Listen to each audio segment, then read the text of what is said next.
So today, we are very happy to have Murasaki-san and Sam and also Nicholas to be in this roundtable. So we're mostly discussing a topic, the Cardano multi-asset treasury. So before we start, maybe you guys could give a quick self-intro of yourself and yeah, how do you like about this topic in general? Yeah. My name is Murasaki, GM of the ecosystem Emago. Today, I had a chance to facilitating economic part of multi-asset treasury discussion. I think the community was so passionate, so we went through 5 questions, but we ended up like maybe 2.5 of it. In general, I think I personally like really vibrant discussion, and I think also the community is quite supportive of the initiative that you're putting together. Let's see. Sam? Yeah, I'm Sam Leathers. I work at Input Output, and then I'm also the chair of the product committee.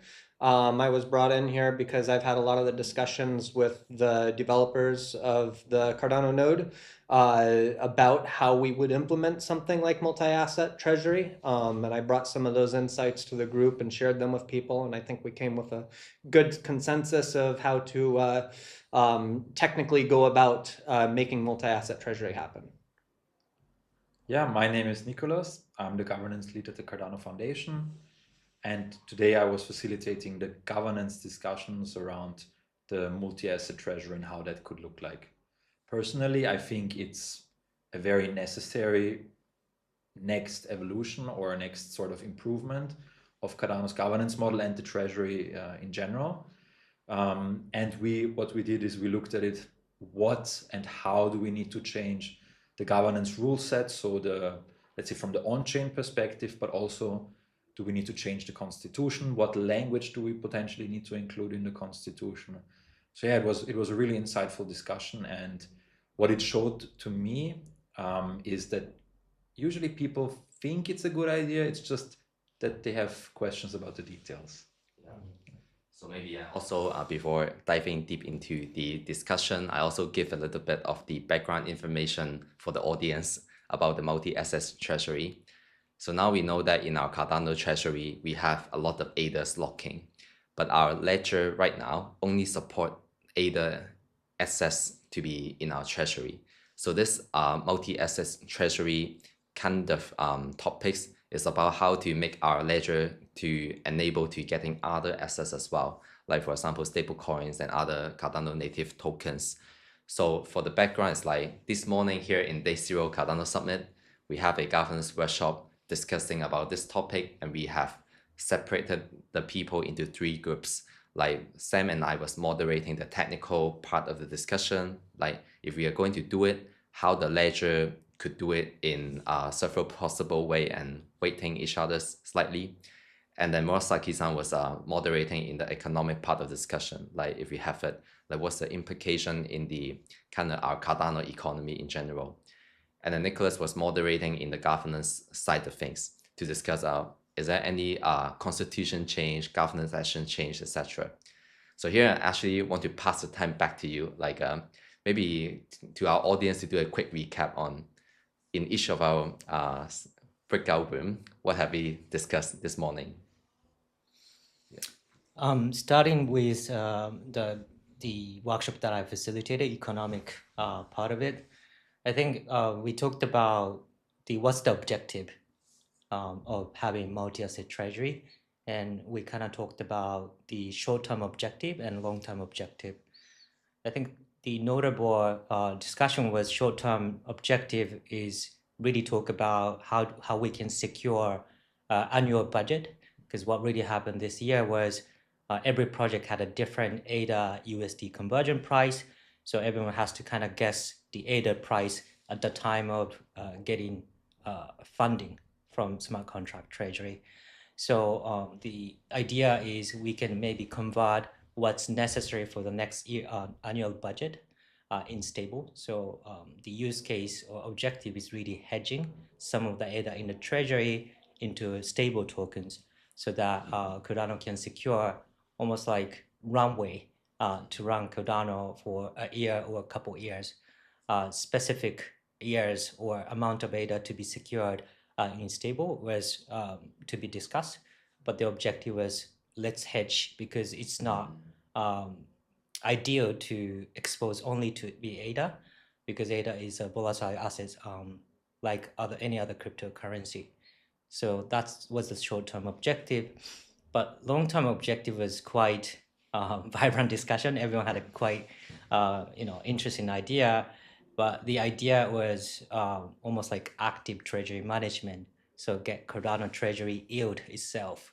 So idea could be having some cryptocurrency. That was one of the idea got introduced by community members, but I think majority of idea was, let's consider Cardano native, let's say real world asset or gold backed stable token.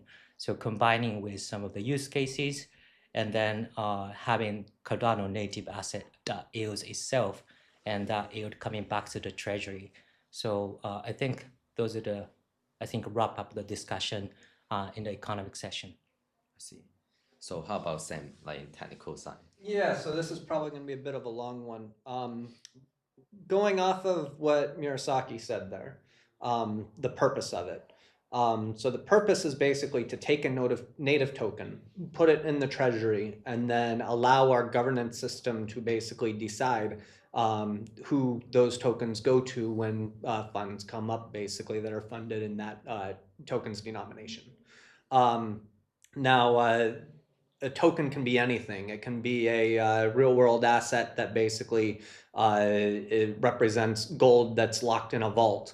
It can be night tokens that come from the glacier drop. Like if the Midnight team decides they want to basically have Cardano handle their governance layer for them, and they trust the Cardano community to make decisions on their behalf, they could potentially lock a few $100 million a night in the treasury and basically say, here, through your catalyst rounds, through your VC things like Draper U and whatnot, figure out how you guys want to utilize these funds, as well as through open source development to continue to develop things for the Night protocol, for instance. So going off of that, let's just take this back a little bit and talk about how this could actually work in practice. So the main reason why the treasury isn't a smart contract is because you can't calculate a vote of everyone in the system instantaneously, which you have to do basically to validate a smart contract. You can't validate a smart contract over, say, 48 hours. It basically freezes the system until that smart contract, and that one's, it's not going to freeze the system, just other things are going to get done before that smart contract executes, and that one's going to go off on a fork that never happens. So what it comes down to, and the whole reason SIP 1694 put the treasury into the ledger, is because it pulses that governance period over the course of 48 hours at the beginning of every epoch, where an epoch is 5 days. So basically it's voting for the previous epoch's governance decisions. So what actions passed, who voted on what, and tallying all that to figure out what's going to be ratified and enacted going forward. So that's the reason why it's pretty much all or none. You either have a completely centralized solution where you trust a small set of actors to basically do this in an off-chain thing and represent the people's opinion through like Hydra or something like that for how they get that information, but you just have a centralized set of actors that basically make it happen. Or you have it as part of the full governance system at the ledger. So the way this works to start with is you have this ADA in the ledger, and then basically these treasury withdrawals take that ADA out of the ledger and they put it in the reward account. And this is where the rubber meets the road with multi-asset. So now basically you have to augment the reward account, which there's a SIP for it already, SIP 159, to be a multi-asset list instead of just a single value. So that's the first piece. And once you do that, it's a lot simpler to have a multi-asset treasury. So you implement SIP 159. Now you can have these wallets. You have some sort of whitelisting mechanism where a user in their wallet basically says, I'm willing to accept these tokens in my reward account. and then anyone can basically send them to their reward account, or the treasury can send them to the reward account, those particular token types, which also means you have to increase the deposits for some wallets that basically have a list of like 100 tokens that they'll accept in their reward account type thing.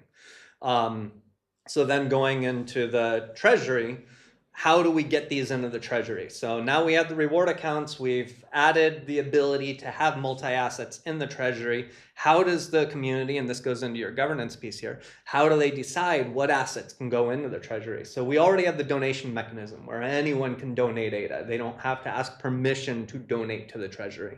So what we talked about basically was having a governance action that allows the community to basically whitelist an asset that can go into the treasury. So now like the community can vote, and we want to add Knight, some wrapped BTC things, some gold, a plethora of other different tokens that basically we want to see in the treasury. And then now anyone that holds those tokens, including the main token holders that created that token, can basically take a segment of that value and then throw it in the treasury, and then it just sits in the treasury until someone submits an action basically to take it out and do something with it. Whether that be asset management, like we were talking about, to basically make sure we're getting a yield on our treasury, or whether that be I have a project and I'm looking for funding and I'm only taking funding in gold. So there's all sorts of different options along that way that now people can do treasury withdrawals for any asset that lives in the treasury. We have a way to basically get those things into the treasury. It uses all the same SIP 1694 logic, so it's not as heavyweight of a change as some solutions. Even though it's at the ledger layer, we already have a lot of this stuff done already. It's just some slight augmentations. So I'm not going to put numbers on how long it would take, but it wouldn't be that heavy of a lift once we have the community governance decide we want to do this. So with that, over to you, Nico. Thanks, Sam. Yeah, we had so many discussions around, first of all, how do we need to change the constitution? Because one thing I think we need to get straight, the constitution needs to be amended, because in one of the guardrails it says the treasury withdrawals have to be denominated in ADA, right? So there is no way around that. So there has to be a constitutional amendment, which, right, it's a big hurdle. 75% of T-reps need to approve it, and the constitutional committee. So that's something that must happen. And then Sam already touched upon it, and as well Murasaki as well, is how do we decide, first of all, what sort of assets do we allow to be in this multi-asset treasury? And through which means, right? Do we encode that into the, maybe even hard code it into the constitution? Probably not such a good idea. Because we had this discussion, and one thing that usually we want to avoid in the constitution is explicitly picking winners and losers, right? Because it can happen that for whatever reason that is unknown, some of the listed assets fail, or there is an issue, right? Smart contract risk is real, it exists. So that is something that should be avoided. And rather, what should be in the constitution is language around how we govern it outside of the constitution itself. So either on-chain via the on-chain governance model, or potentially you could also think about a way that is off-chain, right? And this is where we had one of the biggest, I mean, there's never consensus with these kind of topics. People are usually against an aspect of it. And in our discussions, what that was this part about actively managed treasury, an active managed treasury. And I think here, what we had was just a misunderstanding, or some sort of, we tried to explain something with the wrong kind of words. Because an actively managed treasury, I think what most people mean is an actively managed fund, right? Where you take assets outside of the treasury and then have that be managed via a professional fund manager, a group, a consortium that comes up and actually has the mission statement of generating yield for Cardano and would donate then back to the Cardano treasury. So very, not extremely similar, but something that the DeFi liquidity stablecoin budget also wants to do. And one thing, right, all the discussions, I think, in every group of ours sort of overlapped with each other and everything has to do with each other. And one thing that I want to highlight is from James from Gimbal Labs. He brought that point up that let's keep it simple in the beginning, only allow for stable coins, because that actually really addresses the pain point we're trying to solve. Because when we started this whole discussions, it was about predictability. People that request funds from the treasury are exposed to the FX risk, right? So the price fluctuation, and it creates uncertainty for them and for the governance system. Because, for example, if you have you budget at 80 cents a dollar the ADA price, then you have the, let's say, in theory, 6 epochs of a budget and then 6 epochs of a treasury withdrawal. Things can happen, right? Either in, I mean, risk or things can go up or down. And what we just thought is, if, let's say, the price goes down, right? We saw this in October 10th.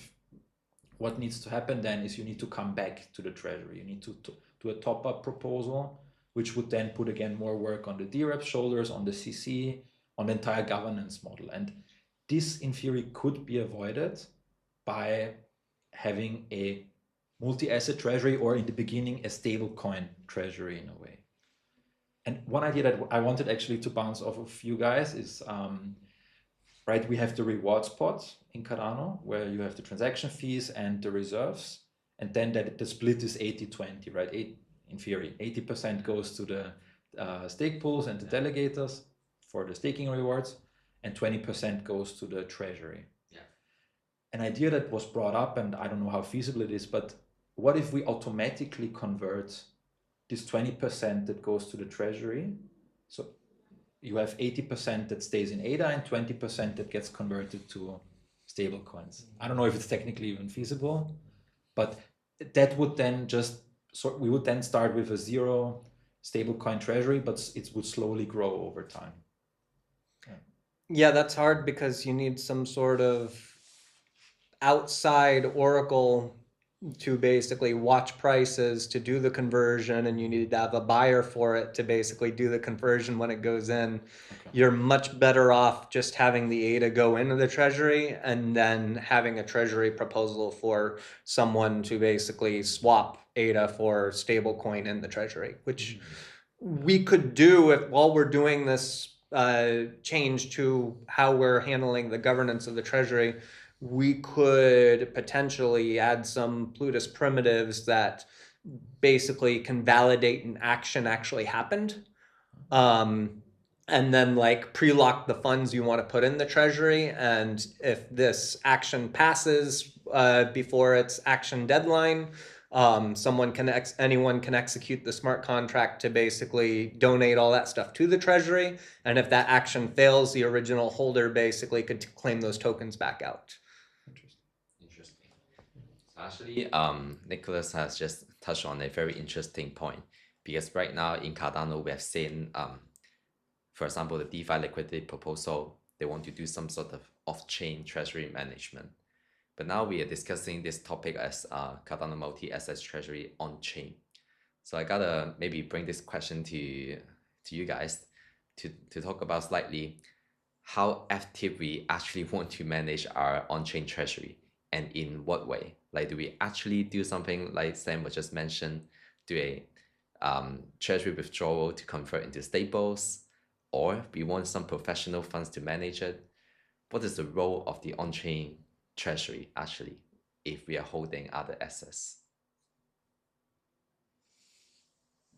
So the economic discussion has very extensive discussion around this. So the starting from, like, let's just focus on ADA native asset, but we also, I think, need to acknowledge the fact probably the sort of Web2 or traditional finance private credit product or RWA or even financial product is more battle tested, proven, yielding sustainably.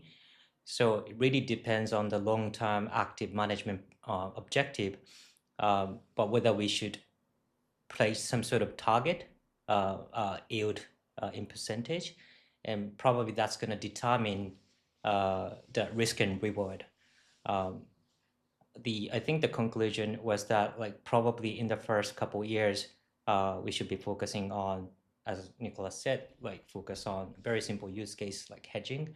And as we see more stability in the governance and treasury system, that means Cardano can spend more in an efficient fashion, because we can predict the amount of USD dollar figure that we can pay out to the project. Because at the end of the day, all the projects, including us, we are paid in fiat currency to pay employees and or servers and so on and so forth. So in a couple of years, we probably be going to see more project, because the sustainability of governance and treasury, that's theoretically bring more project, the RWA protocols and products coming to Cardano. Then we can see more on like sort of like semi on-chain treasury management. But maybe extension of that is if we want to see more target basis outcome, like we want to see 7 to 8% of APY, then we probably need to look for sort of kind of off-chain thing, because I think on-chain as of today, Cardano is sort of limited. But if you can just withdraw some of the ADA and convert it to USD, and then identify some of the credible like fund managers, then we might be able to achieve high percentage of APY. I see. So for the economics breakout room, so kind of the people here, we identify, we probably want to have some sort of stable coins and RWA in our multi-asset treasuries. So for a technical and governance point of view, do you think we should actually keep this on-chain, or we trust someone to do it off-chain for us? Oh, so I mean, the actual conversion is going to be off-chain. You're going to have to trust someone to do the conversion. Either they take the ADA out and they convert it, and then they put that one back in, and you trust them to do it, or they have enough liquidity themselves that they can mint that coin ahead of time and contingently put it in if they get the ADA out. Both of those are options you could do with this design.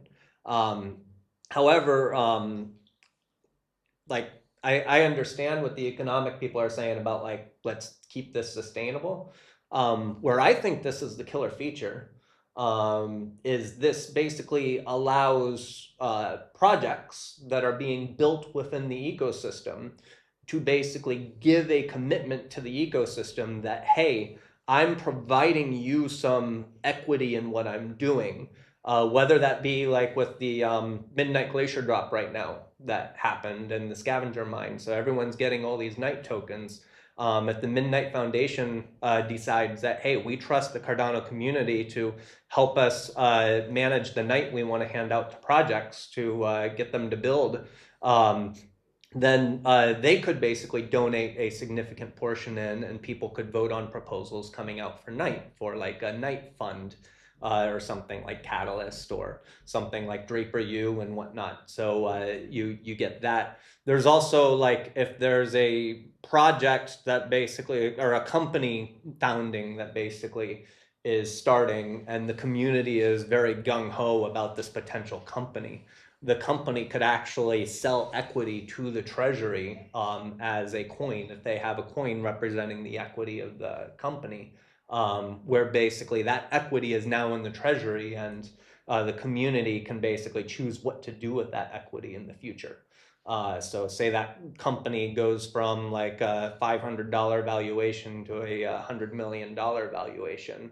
The Cardano community could then decide, hey, we want to pull some of those tokens out and we want to sell them and get more ADA back in our treasury. Or we want to get a stable in our treasury and whatnot. So, I mean, I think there's a lot of value to the stablecoin piece, but I really think we should leave it up to the DREPs to decide what tokens go in. Yes. And that's why I like the flexible solution of basically creating a governance action to basically vote on a token that is being submitted to the treasury. And then once it's voted on, anyone can donate it. Yeah. I think this is also really tying into this whole, I don't know who mentioned it today, but I think, I don't want to attribute it to the wrong person, but they said that DREPs are way more conservative than they anticipated. So there's way less funds flowing out of the let's say, treasury, right? We have a net change limit in 2025 of 350 million ADA, and currently only, I mean, it's still a lot, 272 million ADA was withdrawn, right? But which still leaves around 75, a bit more, million ADA left in this net change limit. So I think the best way forward also from a governance perspective is enable the technology, right? Introduce the changes into the node, into the system, enabling this capability of a multi-asset treasury, and then, as Sam said, have it start with a blank sheet, right? Don't include anything immediately in there, because, right, that introduces bias in a way, and we don't want to pick winners and losers. The governance system will take care of that themselves, I would say.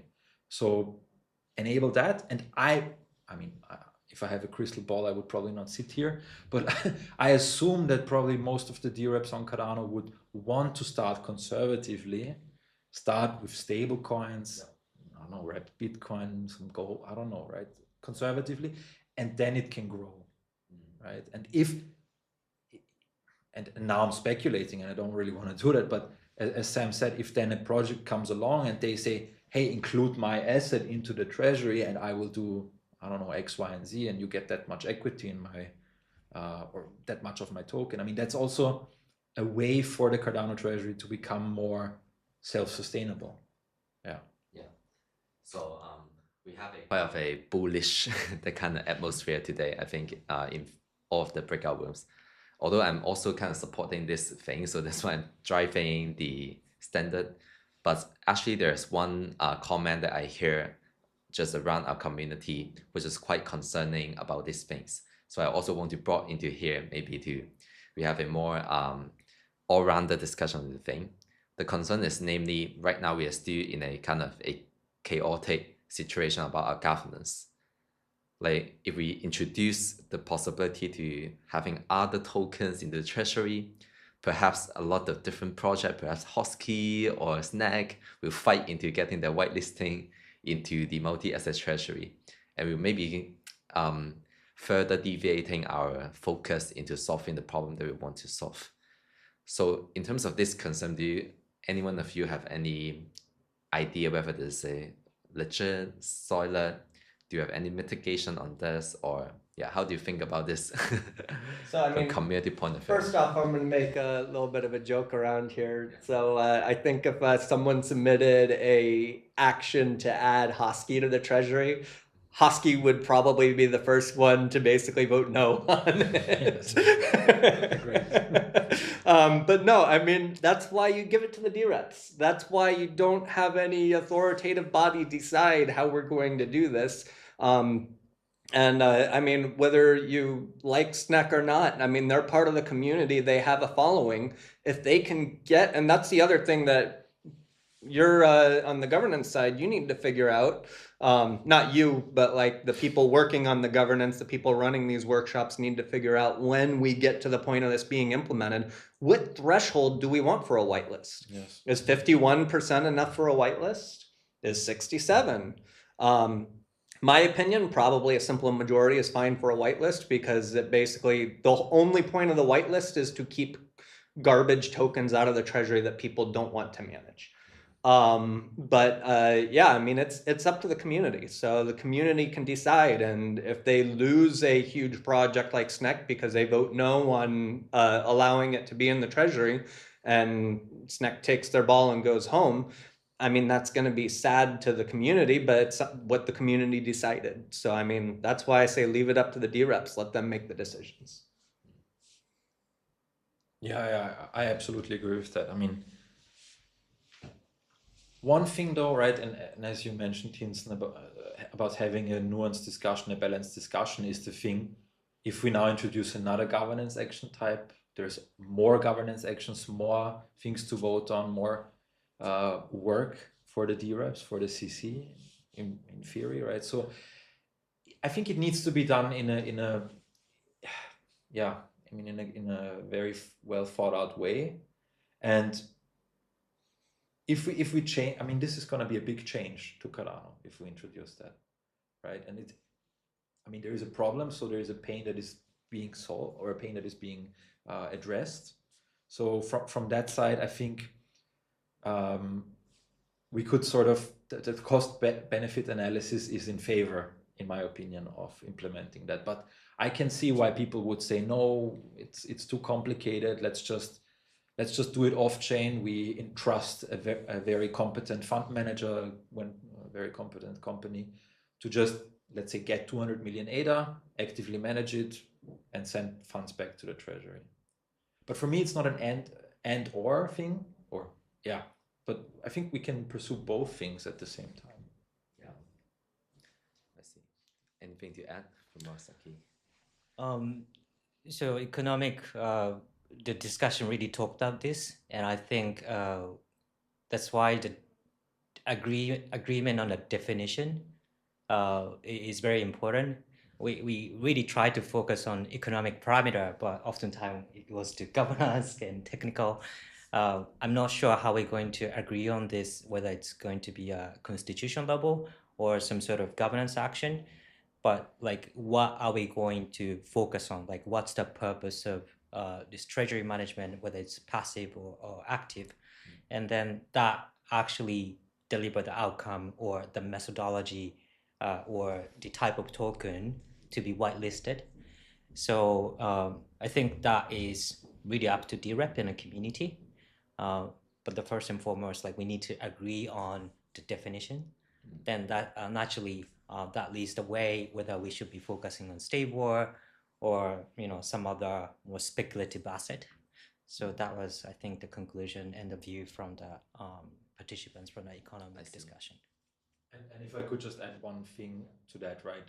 And I completely agree with Murasaki and Sam, who say that it's the DREP who make the decisions.